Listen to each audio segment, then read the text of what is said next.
Martin, good to see you as always. Now, setting the scene a little bit, we are here choosing yet again a number of students to go to IBC. If you look back on the last 15 years, how has IBC actually changed its face and its general way of being one of the main broadcast events in our industry? I think I'll answer your question in the reverse order. It still remains, probably as far as Europe is concerned, the major broadcasting event. I mean, there are two global events, NAB and IBC, and I think IBC is respected as covering sort of Europe and this part of the hemisphere of the globe, including parts of the southern hemisphere. It is also highly respected as perhaps being the place for the leading conference. It has certainly a superior conference, and many innovations are exposed in that conference compared with NAB. But what has changed? The change, I think, that's most obvious is that whereas perhaps 10, 15 years ago, it was the classical broadcast equipment manufacturers that dominated IBC. You know, at that time, the RCAs, the Marconis, the EMIs, the Bosch Fernseys, the Philips organizations. Now it is becoming far more dependent upon the traditional ICT manufacturers. And not unreasonably, the solutions to the broadcast industry are largely being fulfilled these days rather than by dedicated hardware, but by software-driven applications. So it's not unreasonable that those people are entering the industry. What I do see, however, is that at times people from that industry have not necessarily the fullest understanding of the real needs of the broadcast industry. And do you think the students we are sending there, how will they benefit of those changes? I think that the greatest opportunity for students attending IBC is to see the opportunities that are available. I mean, there was an interesting example last year of one student who was very surprised to discover a new sector of the industry which he hadn't even appreciated, and that is the system integrator. He just thought that IBC was classically about the equipment manufacturers, the solution providers, and not the system integrators. And do you expect something similar to happen this year? I mean, you know, the industry is changing rapidly. There are so many new keywords: AR, VR, artificial intelligence, neural networks, you know, machine learning, all that kind of stuff. How A, does this fit into the industry, and how will it improve the industry? And B, do you think the students will be able to already grasp the magnitude of these changes which are happening every year? Again, I'll answer it in the reverse order. I think that the students are in an ideal position to appreciate and understand. You know, they are far more gadget, IT, and innovation adept than the classical industry people of my age and perhaps a little younger. I don't think they'll have any problem grasping and understanding the opportunities. What I do see, however, is that there is more and more a need, as I referred to in a presentation earlier, of what I call techno-evangelists, people that can see an application but don't necessarily understand how to implement it in hardware or in software, but can explain to the ICT people, can explain to the equipment manufacturers the solution and the application that they look for. Now, contemporary education, and education that makes really sense and brings results, is pretty much driven in these days by not necessarily transmitting knowledge and just simply learning, but to adapt skills. Now, how do you think that IBC can help in that respect? And also member organizations. We are having here IEEE, IABM and things and organizations like that. How can they better react and effectively create new opportunities for those students in the years to come, where they can actually evolve dynamically their professional skills and interests? I think you've actually hit upon an area which is very close to my heart, and that is, I think there needs to be much greater cooperation and understanding between academia and industry.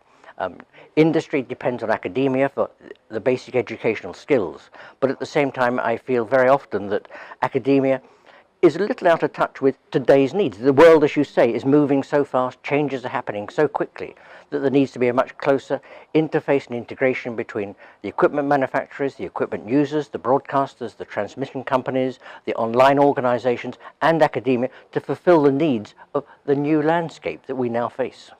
So in this context, and what about, you know, research and science? If we go back really those 15, 20 years, there was so much really about research and science, and maybe even more than today combined with practical adaptations.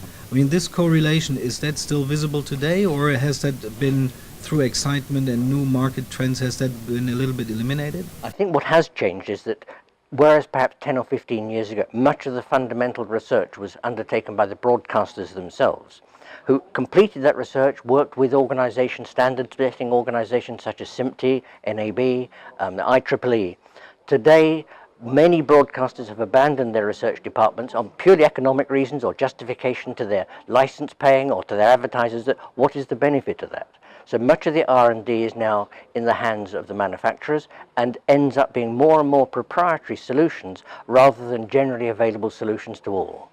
Which, when we talk about proprietary solutions, we go back to maybe the standards world and remember that actually this month we celebrate 30 years of MPEG, which is, in my view, the living example of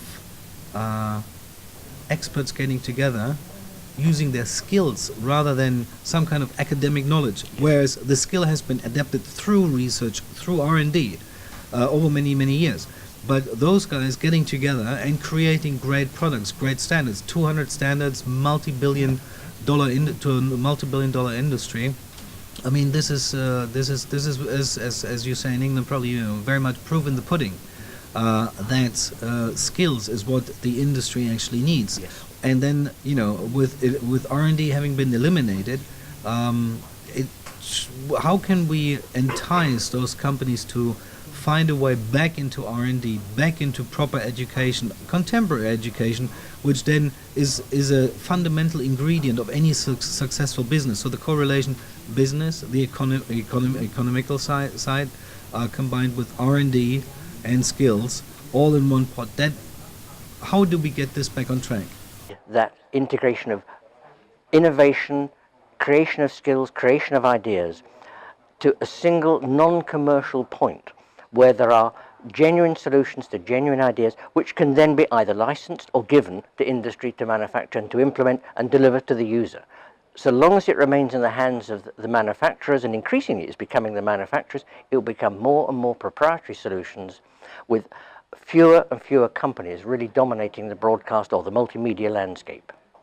Do you think in this context then that we have to start earlier, immediately already in the educational process, that we can address those issues, or is this something which is just something which has to generically go away again? No, I think it starts in education, right. And it probably has to start with perhaps a fundamental understanding of what the industry has to offer, what the industry potential lies in, and where the skills need to be developed.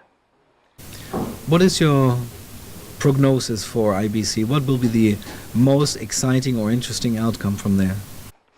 That's an incredibly difficult question to answer. I mean, one of the favorite areas of mine is the new technology zone at IBC.